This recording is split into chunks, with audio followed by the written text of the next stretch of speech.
వేణుగోపాల్ రెడ్డి గారు, లక్ష్మణ్ రావు గారు, బీటీ నాయుడు గారు, వెంకటేశ్వర్ల గారు ఇష్యూ గురించి మాట్లాడారు అధ్యక్ష. ప్రధానంగా ఎన్డీఏ ప్రభుత్వం అధికారంలోకి వచ్చే ముందల చాలా స్పష్టంగా ఎంతమంది బిడ్డలు ఉంటే అంతమంది బిడ్డలకి ఇస్తామని హామీ ఇస్తాం జరిగింది. ఆ హామీకి మేము కట్టుబడి ఉన్నాం.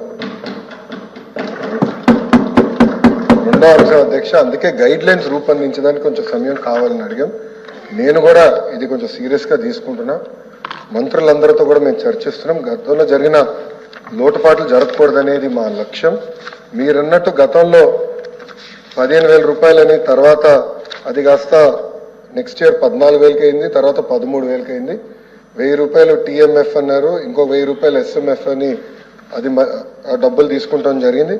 అంతేకాకుండా ఎలిజిబిలిటీ క్రైటీరియా కూడా మార్చడం జరిగింది అధ్యక్ష.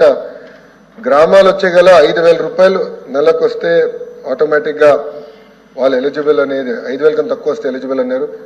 అట్లా మళ్ళీ దాన్ని మార్చారు. భూమి కూడా అది కూడా మార్చారు. దాని తర్వాత ఎలక్ట్రిసిటీ కన్జంప్షన్ విషయంలో కూడా కొన్ని నుసుకలు జరిగినాయి. ఇంతేకాకుండా పాదయాత్రలో కూడా నేను అనేక మందిని కలిసినప్పుడు వాళ్ళు చాలా స్పష్టంగా, మేము ఇప్పుడు అప్పు చేసి ఒక 4 వీలర్ 4th హ్యాండ్ బండి కొన్నాం అంటే 30,000 రూపాయలు 40,000 రూపాయలు పెట్టి ఒక స్కార్పియో కొనుక్కున్నాం. ఇమీడియట్ గా తీసుకున్న వెంటనే మా తెల్ల కార్డు పోయింది, దానివల్ల మాకు రావాల్సిన సంక్షేమ కార్యక్రమాలన్నీ పోయినాయని వాళ్ళు నాకు చెప్తాం కూడా జరిగింది. ఇది కూడా మేము డిస్కస్ చేస్తున్నాం. ఎందుకంటే గ్రామ సచివాలయం, వార్డు సచివాలయాలు స్వామి గారి కింద ఉంది, మళ్ళీ ఆర్టీజీ నా కింద ఉంది. మీ ఇద్దరం కూర్చుని డేటాని కూడా ప్యూరిఫై చేయాలి, పకడ్బందీగా ఇది అమలు చేయాలనేది లక్ష్యంతో మేము చేస్తున్నాం అధ్యక్ష.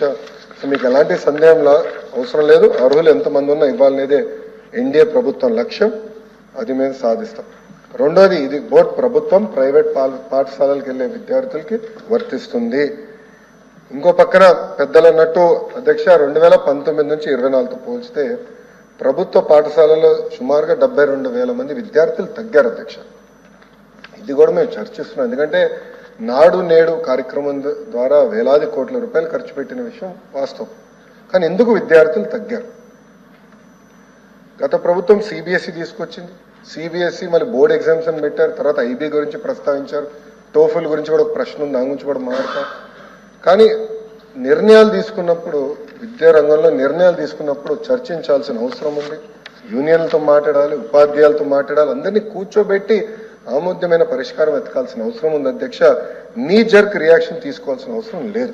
అందుకే మీరు చూస్తే నేను మంత్రి కరెక్ట్ ఈ రోజుతో నెల అయింది నేను ఛార్జ్ తీసుకుని. నేను కూడా అధికారులు చెప్పేది ఒకటి, రాబోయే సంవత్సరం ఏం చేయబోతున్నాం రోడ్ మ్యాప్ వేద్దాం, అందరితో చర్చిద్దాం, సంఘాలు అందరినీ కూర్చోబెడదాం, మాట్లాడదాం, వచ్చే సంవత్సరం నుంచి అమలు చేద్దాం. నాకు నచ్చింది కనుక ఇది ఇద్దాం, నాకు నచ్చలేదు కనుక ఇది తీసేద్దాం అనేది కరెక్ట్ కాదు. చర్చించిన తర్వాత నేను నిర్ణయం తీసుకుందాం అనేది ఒక లక్ష్యంగా మేము పెట్టుకున్నాం. పెద్దలు వెంకటేశ్వర గారు అన్నట్టు వాస్తవం, ప్రభుత్వ పాఠశాలలో అడ్మిషన్స్ తగ్గుతున్నాయి, అంటే ఎలాంటి సందేహం లేదు. ఒక పక్కన ఎన్డీఏ ప్రభుత్వం రిక్రూట్మెంట్ కూడా చేస్తుంది. మీరు చూసారు, దాదాపు 16,000 మంది ఉపాధ్యాయుల రిక్రూట్మెంట్కి మేము తొలి అడిగేసాం. అది మేము నెక్స్ట్ అకాడమిక్ ఇయర్కి మేము పూర్తి చేస్తాం. కానీ ఇంకో పక్కన చూస్తే దాదాపు 11,000 పాఠశాలలో 10 కన్నా తక్కువ మంది విద్యార్థులు ఉన్నారు. ఎందుకున్నారు? ఎలా అడ్మిషన్స్ పెంచాలి, నాణ్యత ఎలా పెంచాలి, అసెస్మెంట్ ఎలా చేయాలి, టెక్నాలజీతో జోడించి ఎలా చేయాలి, first grade, second grade, third grade pressure లేకుండా సిస్టమేటిక్ ఎట్లా చేయాలనేది కూడా మేము చర్చిస్తున్నాం. పక్క రాష్ట్రాల్లో కూడా ఏం జరుగుతుందో మేము చూస్తున్నాం. అటు ఉత్తరప్రదేశ్లో ఒక మోడల్ ఉంది, ఢిల్లీలో ఒక మోడల్ ఉంది, పక్క రాష్ట్రాల్లో కూడా ఏం జరుగుతుందో అందరం చర్చిస్తున్నాం. అధికారులు కూడా ఒక టీం వేసాం, వాళ్ళు కూడా వెళ్ళి చూస్తున్నారు. వాళ్ళు నివేదిక ఇచ్చినా నేను కూడా వెళ్ళాలనుకుంటున్నా. వెళ్ళి ఏం చేస్తున్నారో మోడల్ చూసి మన రాష్ట్రానికి కరెక్ట్ మోడల్ ఏంటనేది రూపొందించి అది మీ ముందల పెట్టి అందరు అభిప్రాయాలు తీసుకున్న తర్వాత మళ్ళీ ఆంధ్ర రాష్ట్ర ప్రజలు తల్లిదండ్రులు ముందలు పెడతా వాళ్ళ అభిప్రాయాలు సేకరించిన తర్వాతనే వచ్చే అకాడమిక్ ఇయర్ నుంచి మేము అమలు చేస్తాం. నిరంతరం ప్రజల సమస్యలపై గలమెత్తుతున్న పీవీఆర్ న్యూస్ తెలుగు ఛానల్ 4వ వార్షికోత్సవం శుభాకాంక్షలు తెలియజేస్తున్న బొడ్డు చిన్న నరసింహారావు, ముదిరాజ్, 23వ వార్డు, మాచర్ల.